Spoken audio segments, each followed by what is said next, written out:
Tonight we'll discuss a variety of thinking errors which are among the most common of all psychoepistemological failures. Most of them, as you'll see, fall under one or another of the general principles that we have discussed in previous weeks. That is, they are failures of integration or failures to think in principles, forms of the use of cue words, and so on.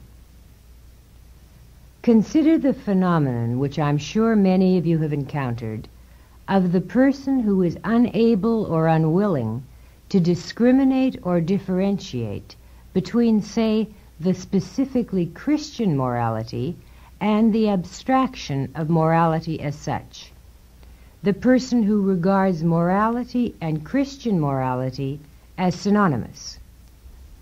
This particular belief is held not only by laymen, but by many philosophers as well. Even Nietzsche, one of the few philosophers to reject Christian altruism, which he called a slave morality, stated that his concept of how men should live was beyond good and evil, that his teachings were a substitute for a moral code rather than a different moral code, which, of course, is another way of saying that morality is Christian morality. What is the psychoepistemological error involved in mistakes of this nature? The error is the holding of what we call frozen abstractions. It consists of equating, usually implicitly, an abstraction with some particular concrete which that abstraction subsumes, of failing to distinguish an abstraction or principle from a concrete instance of that abstraction or principle. Every abstraction is an identification of two or more concretes. One must know the difference between an abstraction as such and any particular version or variety of concrete subsumable under it. For instance, there is the abstraction philosophy, and there are many dozens of philosophical systems. One should not conclude that philosophy is only the single philosophical system that one thinks is true, and that the rest are not subsumable under the abstraction philosophy. The rest are systems of philosophy, even though one might think they're mistaken philosophies. No one could be more opposed than objectivism to Kantianism, but we would not call it a non-philosophy.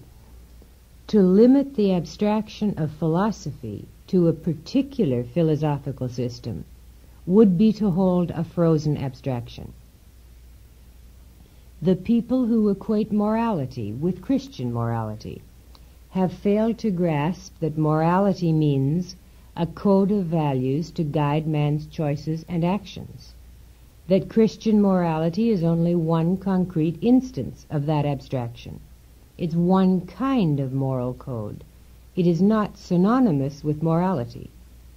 They have frozen intellectually and psychoepistemologically on a particular concrete and have taken it to be the abstraction. The holding of frozen abstractions is a consequence of the failure to think in essentials. If one grasps that the essence, the definition of morality is a code of values to guide man's choices and actions, the choices and actions that determine the purpose and course of his life, then one will grasp that any such code of values is a moral code. If one fails to grasp the essence of the concept morality, then one can equate a concrete with the abstraction. Consider the people who will accept the morality of objectivism, then feel that they have accepted a list of painful duties, a list of commandments that must be stoically performed whether or not they serve any practical purpose, whether or not they bring any happiness, whether or not they can be rationally supported. These are the people who have accepted another frozen abstraction. the concept of morality as necessarily tied to the concept of duty. It's true that in almost every moral code except that of objectivism, one is told that the moral is the painful, the difficult, the harsh, which must be accepted and practiced by means of the victim overcoming his desire for happiness. And even when such people accept a moral code that holds happiness to be the rational purpose of human life, they nevertheless carry over the concept of pain and duty from an alien code. What they fail to grasp is that the concept of duty is contained in some concrete moral codes, but is not inherent in the abstraction of morality as such. Consider the people who believe that government, by its nature, by the very meaning of the concept, must necessarily initiate force against its citizens and not merely act as the protector of their rights. That it wouldn't be government, it would be anarchy. That no other kind of government is possible. They have seen specific governments. They've observed that those governments do in fact initiate force against those who have not resorted to force. And they have failed to differentiate such particular instances of government from the abstraction as such. Government means a social agency that performs the task of formulating and enforcing the laws of a country. The concept does not entail that a function of that political body will be the initiation of force. But because it is true that a factual function of governments is the initiation of some extent of force, people fail to grasp the possibility of an alternative to that factual function. They fail to separate the concrete from the abstraction.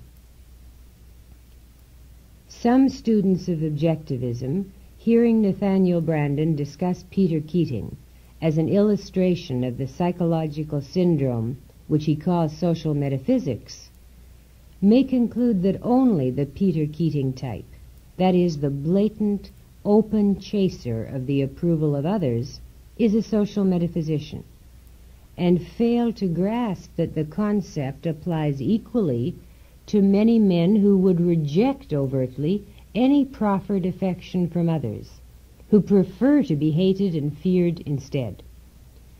They have not grasped that the essence of social metaphysics is that one's self-esteem is tied to one's relation to others, but that the particular nature of the sanction which a given individual seeks can take a great many concrete forms. The need to be significant in the minds of others can result in a social metaphysician desiring their love, or desiring their fear or their obedience instead. It's important then in any issue you may deal with to know the difference between the abstract meaning of a principle and the particular applications or concretes with which you happen to be most familiar, or which you most often observe. Which means, be careful to know the abstract meaning, the essence of the principles with which you work intellectually. A particular government may initiate force, but that is not entailed in the concept of government. A particular moral code may demand self-sacrifice, but that doesn't mean that to reject self-sacrifice is to abandon morality. Many conservatives are religious, but that doesn't mean that one cannot support capitalism and oppose religion. Love may often be used as an excuse for self-immolation, but that doesn't mean that one cannot love selfishly. Philosophers may often be ivory tower chess players of the intellect, but that doesn't mean that a philosopher cannot be concerned with the real problems of human existence.